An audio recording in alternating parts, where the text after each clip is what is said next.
कोविड-19 और HIV AIDS global concern prevention and control द्वारा तैयार सलाम अंतर्राष्ट्रीय जोखिम प्रबंधन विज्ञान संस्थान के निदेशक।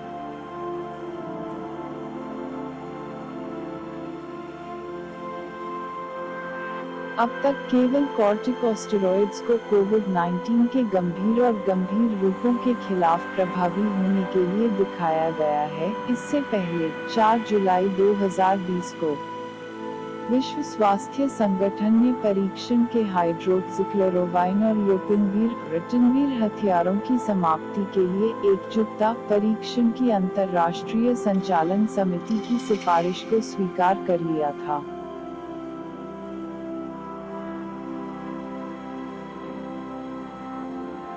अंतर्राष्ट्रीय संचालन समिति ने सॉलिडेरिटी परीक्षण के अंतरिम परिणामों के साथ साथ विश्व में प्रस्तुत सभी परीक्षणों से प्राप्त साक्ष्यों की समीक्षा में हाइड्रोक्सीक्लोरोक्विन या रिटनवीर बनाम देखभाल के मानक के साथ साक्ष्य के आधार पर अपनी सिफारिश की थी। कोविड-19 अनुसंधान और नवाचार पर स्वास्थ्य संगठन शिखर सम्मेलन 1-2 जुलाई 2020।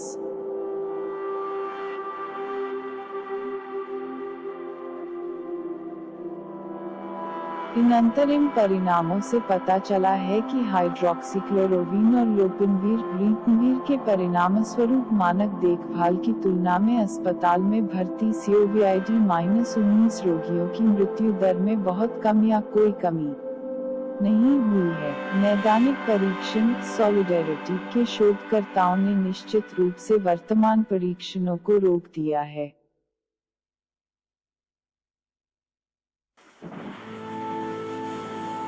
प्रत्येक दवाओं के लिए अंतरिम परिणाम ने मृत्यु दर में वृद्धि के मजबूत सबूत नहीं दिए। हालांकि कुछ सुरक्षा संकेतों की पहचान सॉलिडेरिटी परीक्षण के हिस्से डिस्कवरी पूरक परीक्षण के प्रयोगशाला परिणामों में की गई थी। इन्हें प्रकाशन में भी सूचित किया जाएगा जो एक सहकर्मी की समीक्षा की पत्रिका में बनाई जाएगी।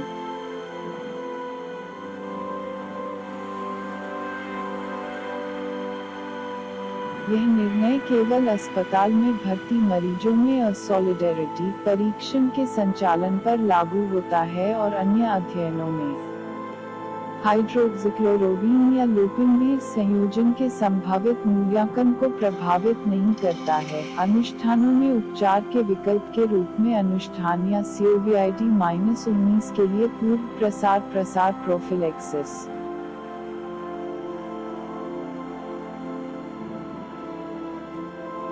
2020 में कोविड-19 महामारी ने दुनिया का ध्यान एकाधिकार में रखा। इस स्वास्थ्य संकट ने स्वास्थ्य और असमानताओं में कमी या यहाँ तक कि मानवाधिकारों के बीच मौजूद करीबी संबंधों का एक नया उदाहरण प्रदान किया। HIV एड्स से लड़ने के 30 से अधिक वर्षों ने प्रदर्शित किया है कि कैसे असमानताओं ने महामारी को ईंधन देना जारी रखा है।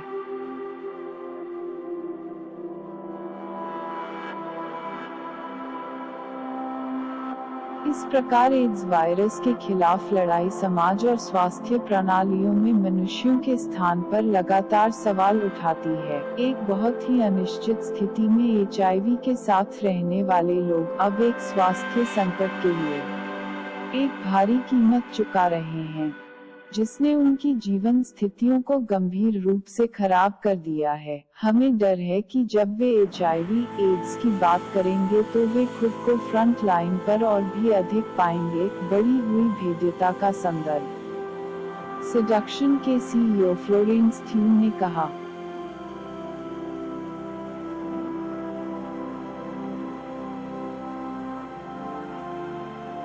समवर्ती HIV और COVID-19 महामारी को समाप्त करने के लिए, इसलिए कलंक और भेदभाव को खत्म करना और लोगों को कार्रवाई के केंद्र में रखना आवश्यक है।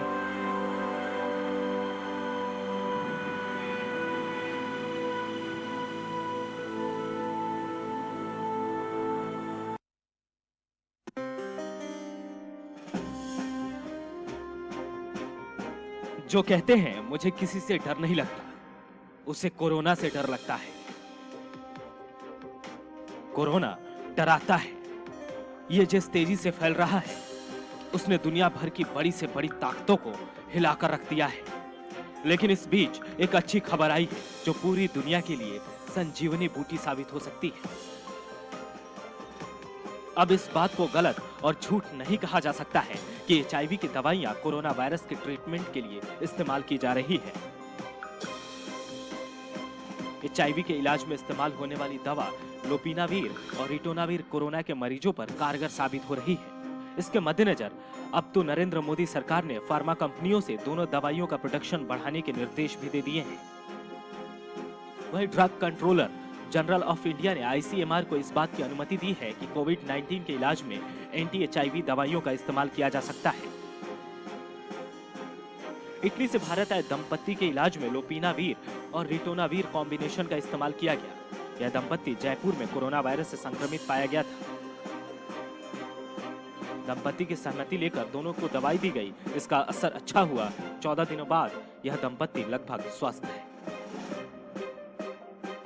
चीन, थाईलैंड और जापान के डॉक्टरों का भी कहना है कि उन्होंने एचआईवी दवाओं लोपिनावीर और रिटोनावीर का इस्तेमाल किया है। अमेरिका की न्यू जर्सी के जेम्स कई ऐसे पहले मरीज थे जिनका इलाज एचआईवी के इन्हीं दो दवाइयों के कॉम्बिनेशन से हुआ था। वहीं स्पेन के पहले मरीज मैगुएल एंगल बेंटिस, जिनकी उम्र 62 साल की है, उनका इलाज भी इसी दवाई से किया गया, जो अब बिल्कुल ठीक है। Thailand ministry of public health के अनुसार थाई डॉक्टरों ने इन दवाओं को चीनी कोरोना वायरस मरीज को फ्लू ड्रग ओसेल्टावीर की मोटी खुराक के साथ दिया, जिसके 2 दिन बाद ही मरीज की रिपोर्ट नेगेटिव आ गई। शोधकर्ताओं के मुताबिक कोरोना वायरस एचआईवी, इबोला और हेपेटाइटिस सी सभी आरएनए वायरस है और ऐसा बताया जाता है कि ये ड्रग्स आरएनए वायरस में कमजोरियों को पहचानते हैं। लोपिनावीर और रिटोनावीर दोनों दवाएं एंटी रेट्रोवायरल हैं, जो कि एचआईवी को मानव शरीर के स्वस्थ कोशिकाओं में घुसने से रोकती है। हालांकि एक रिसर्च के मुताबिक कोविड-19 के इलाज के लिए एंटीवायरल दवाओं के इस्तेमाल से मरीज की दशा में सुधार तो दिखने लगता है, लेकिन वायरस के कमजोर होने के लक्षण नजर नहीं आते हैं।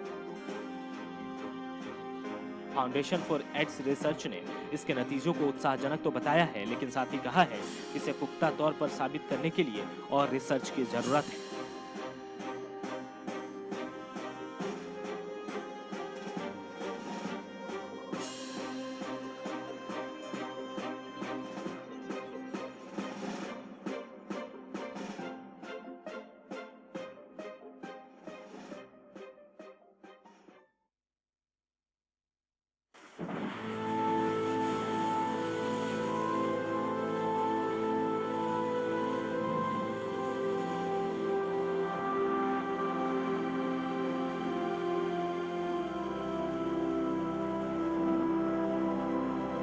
जल्द ही फिर मिलेंगे।